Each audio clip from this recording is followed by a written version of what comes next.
أعوذ بالله من الشيطان الرجيم بسم الله الرحمن الرحيم الحمد لله رب العالمين الصلاة والسلام على سيد المرسلين وعلى آله وأصحابه أجمعين আলহামদুলিল্লাহ জোহরের নামাজের পরে একটা গুরুত্বপূর্ণ হাদিস এবং তার ব্যাখ্যা বিশ্লেষণ করার চেষ্টা করব ইনশাআল্লাহ। হাদিসটা হলো বাইহাকি শরীফের একটা হাদিস। রাসূলুল্লাহ সাল্লাল্লাহু আলাইহি ওয়াসাল্লাম ইরশাদ করেছেন, ইউশিকু আইয়াতি আলান নাসি জামানুল্লাহ ইয়াবকা মিনাল ইসলাম ইল্লা ইসমুহু ওয়ালা মিনাল কুরআন ইল্লা রাসমুহু মাসাজিদুহুম আমিরাতুন ওয়া হুম খারাবুম মিনাল হুদা উলামাউহুম শাররু তাহতা আদিমিস সামাই মিন ইনদিহিম ওয়া তাখরুজুল ফিতনা। বাইহাকি শরীফের একটা হাদিস। এই হাদিসের মধ্যে রাসূলুল্লাহ সাল্লাল্লাহু আলাইহি ওয়াসাল্লাম জানিয়েছেন, শীঘ্রই মানুষের উপরে এইরূপ এক জামানা উপস্থিত হইবে, তখন সঠিক বা পূর্ণাঙ্গ ইসলামের কিছুই বাকি থাকিবে না, বরং বাকি থাকিবে শুধু নামে মাত্র ইসলাম। কোরআনেরও সঠিক শিক্ষা ও আমলের কিছুই বাকি থাকিবে না, থাকিবে শুধু পড়াপড়ি রসম ও রেওয়াজ। উক্ত নামধারী মুসলমান ও শুধু রসম হিসাবে কোরআন পাঠকারীদের মসজিদ সমূহ হইবে বাহ্যিকভাবে আবাদ ও জাঁকজমকপূর্ণ, অথচ সঠিক হাদি হইতে মসজিদ সমূহের আহালগণ এবং মসজিদ সমূহ বিরান থাকিবে। উক্ত নামধারী মুসলমানদের আলেম সমাজ হইবে আকাশের নিচেই সর্বাপেক্ষা মন্দ বা বদকার, কারণ উক্ত আলেমদের নিকট হইতেই সমাজে ফেতনা বা ভ্রান্ত আকিদা প্রকাশ পাইবে। মূল কথা, আমি হাদিসটার সরল বাংলায় অর্থ করলাম। এই হাদিসের মধ্যে সরল বাংলার অর্থ, প্রথম দিকে আল্লাহ রাসূল জানাইছেন যে শীঘ্রই মানুষের মধ্যে এমন একটা জামানা আসবে, তখন সঠিক পূর্ণাঙ্গ দিন ইসলামের কিছুই বাকি থাকিবে না, সব নষ্ট করে ফেলবে। এবং এই যে কোরআন পড়াপড়ি রসম থাকবে, কোরআন পড়বে মানুষ, কিন্তু কোরআনের মৌলিক যে বিধান, আল্লাহ তাআলার আদেশ এবং নিষেধ, আল্লাহ তাআলা কি দিয়েছেন কি দেন নাই, এই বিষয়টা তারা জানবে না, বুঝবে না। শুধুমাত্র কোরআন পড়বে, ওই সকালে বিকালে 10 নেকি 10 নেকি 20 নেকি 20 নেকি, এই নেকির জন্য কোরআন পড়বে। মূলত কোরআন দিয়ে যে জীবন চালাইতে হবে, সমাজ চালাইতে হবে, রাষ্ট্র চালাইতে হবে, নিজের পরিবার চালাইতে হবে, নিজের দেহ চালাইতে হবে, এইটা মানুষ বুঝবে না। এরপরে বলা হয়েছে যে উক্ত নামধারী মুসলমান ও শুধু রসম হিসাবে কোরআন পাঠকারীদের মসজিদ সমূহ ইমারত নির্মিত হবে। মাসাজিদুহুম আমিরাতুন, মসজিদ সমূহ হবে ইমারত নির্মিত, যারা বিশেষ করে ইসলামের সব শেষ করে দেবে। আল্লাহ রসুল জানাইছেন, শীঘ্রই মুসলমানদের মধ্যে এমন একটা জামানা আসবে যে সেই জামানায় লা ইয়াবকা মিনাল ইসলাম, ইসলামের কিছুই থাকবে না, মানে ইসলামের সব ধ্বংস করে ফেলবে। এবং ইল্লা ইসমুহু, নামে শুধু ইসলাম থাকবে। ওয়ালা মিনাল কোরআন, কোরআন থাকবে, কিন্তু কোরআন পড়াপড়ির রসম থাকবে। এই যে কোরআন পড়াপড়ির রসম থাকবে, এই সমাজের যেই সমস্ত মসজিদগুলো আবাদ হবে, নির্মিত হবে, এই মসজিদ সমূহ হবে ইমারত নির্মিত। মাসাজিদুহুম আমিরাতুন অহুম খারাবুম মিনাল হুদা, এবং হেদায়েত শূন্য হবে। উক্ত মসজিদ আবাদ যারা করবে, এরা সঠিক হাদি থেকে হেদায়েত শূন্য থাকবে। এবং আল্লাহ রসুল জানিয়েছেন, ওই সময়ে উক্ত নামধারী মুসলমানদের আলেম সমাজ হইবে আকাশের নিচেই সবচেয়ে বদকার, এবং তাদের থেকেই সমাজের ফাতনা তৈরি হবে। এই হাদিসের আলোকে আমরা দেখি, পূর্ণাঙ্গ দিন যে আকাইদ তাসাউফ ফিকহ, এটা সঠিকভাবে বর্তমান সমাজে বা বর্তমান দেশে, বর্তমান পৃথিবীতে এটা আছে কি না। বর্ণিত হাদিসে রাসূলুল্লাহ সাল্লাল্লাহু আলাইহি ওয়াসাল্লাম এর ভবিষ্যৎবাণী সত্যি পরিণত হইয়াছে। তাই দেখা যায় বর্তমান জামানায় প্রায় সমগ্র দুনিয়া হইতে সঠিক ও পূর্ণাঙ্গ দিন ইসলাম বিলুপ্ত হইয়া গিয়াছে। কারণ বর্তমানে ধর্মীয় শিক্ষিত ও অশিক্ষিত প্রায় সকল শ্রেণীর মুসলমানেরই দিনের রূপরেখা সম্পর্কে নিম্নলিখিতভাবে চরম ভ্রান্ত ধারণায় প্রতীত আছে। কেমন?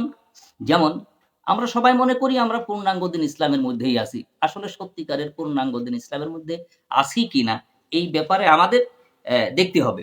যেমন কতক লোকের ধারণা, নামাজ, রোজা ইত্যাদি শুধুমাত্র 5 বেনা পালন করিলেই খাঁটি দিনদার বা কামেল মুসলমান হওয়া যায়, আর উক্ত 5টি বেনাই হইল পূর্ণাঙ্গ দিন। প্রকাশ থাকে যে উক্ত 5 বেনা দিনের কতিপয় গুরুত্বপূর্ণ অংশ পূর্ণাঙ্গ দিন নহে। ক্লিয়ার? আমরা জানি যে 5টা বেনা ইসলামের মধ্যে, 5টা বেনা খুঁটি, কিন্তু ধর্মের যে 40টা উসুল এই বিষয়ে আমরা খবর রাখি না। অনেকেই মনে করেন যে নামাজ, রোজা, ৫ বেনা পালন করলে পারে ইসলামের মধ্যে পরিপূর্ণভাবে আমরা প্রবেশ করে ফেলছি। আসলে এটা ভুল ধারণা। ওই ৫ টা বেনা ইসলামের গুরুত্বপূর্ণ ৫ টা বিষয়। আবার কতকের ধারণা উক্ত ৫ বেনা পালনের সাথে বিভিন্ন তরিকার নফল, জিকির, আজগার ইত্যাদি আমল করিলেই খাঁটি দিনদার হওয়া যায়। ইহাও ভ্রান্ত ধারণা। কারণ খাঁটি দিনদার হওয়ার জন্য উপরিল্লিখিত আমলসমূহের সাথে আরো বহু শিক্ষা ও আমলের প্রয়োজন। তাহলে অনেকেই মনে করি ৫ বেনার সাথে নফল, জিকির, আজগার সকাল সন্ধ্যায় করে দিলেই হয়তো আমরা পরিপূর্ণ দিন ইসলামের মধ্যে আছি। মূলত এটাও পরিপূর্ণ দিনের কিছু অংশ, কিন্তু সত্যিকারের পরিপূর্ণ দিন নয়। কতকের ধারণা দিনের ভিতরে ৬টি উসুল বা মৌলিক বিষয় আর উক্ত প্রচলিত ৬ উসুল পালন করিলেই খাঁটি দিনদার ও কামেল মুমিন হওয়া যায়। ইহাও চরম ভুল ধারণা। কারণ উক্ত ৬ উসুল ব্যতীত দিনের আরো বহু বিষয়, মৌলিক বিষয় বা উসুল আছে। কতকের ধারণা মানব ও অন্যান্য সৃষ্টির সেবা করাই হইল ধর্ম বা দিন। প্রকৃতপক্ষে ইহা দিনের গুরুত্বপূর্ণ অংশ, পূর্ণাঙ্গ দিন নহে।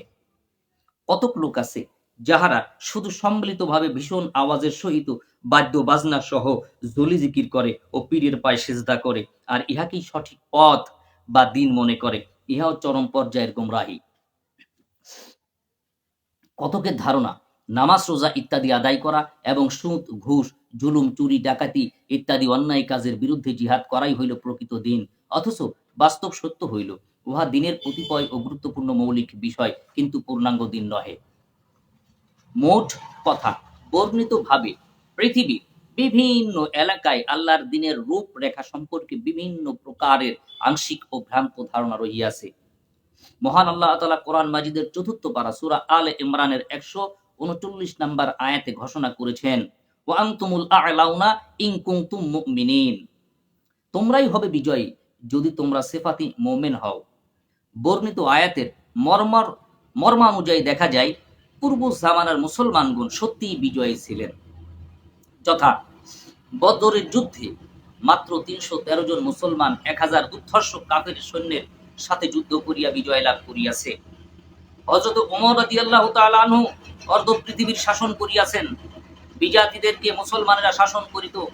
এমনকি ভারতবর্ষে মুঘল শাসনাধীনে শতকরা ১১ জন ছিল মুসলমান আর ৮৯ জন হিন্দু ছিল। অথচ এই ৮৯ জন হিন্দুকে ১১ জন শাসন করিয়াছেন।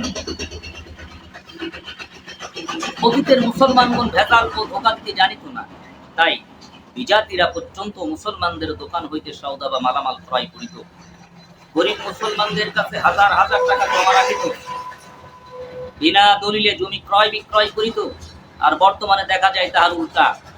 যথা বিজাতিরা মুসলমানদের শাসন করিতেছে, দলিল করিয়াও জমির দখল নেওয়া যাইতেছে না।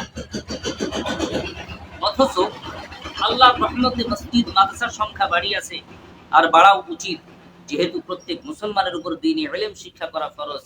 মুসল্লিদের সংখ্যাও আগের তুলনায় বাড়িতেছে, কিন্তু মুসল্লিদের খাসলাত ভালো হইতেছে না। এটাই বর্তমান সময় দেখা যাচ্ছে। আসলে সত্যিকারের দ্বীনের মধ্যে আমরা নাই, যার কারণে আমাদের এই সমস্যাগুলো বেশি হচ্ছে। অতএব অতীতের আর বর্তমান মুসলমানদের মধ্যে যখন মিল খাইতেছে না, তখন বোঝা যায় যেই শিক্ষা ও আমলের বদৌলতে মুসলমান জাতি বিশ্ববাসীর শীর্ষে ছিল, সেই রূপ শিক্ষা ও আমল বর্তমান সমাজে নাই। উদাহরণ স্বরূপ একটি মাইক চলিতেছে, হঠাৎ করিয়া যদি মাইকটা বন্ধ হইয়া যায়, তাহা হইলে নিশ্চয় মনে করিতে হইবে এর কোনো একটি অংশে সমস্যা দেখা দিয়াছে, অন্যথায় চলিতেছে না কেন? হয়তো মেশিনে অথবা ইউনিটে অথবা তারে অথবা অন্য যে কোনো এক অংশে সমস্যা ঘটিয়াছে। ঠিক তদ্রূপ অতীত আর বর্তমান মুসলমানদের খাসলত যখন মিল খাইতেছে না, ইহাতে বোঝা যায় বর্তমান মুসলমান সমাজে ধর্মের পরিপূর্ণ শিক্ষা ও আমল নেই। তো আল্লাহ রাব্বুল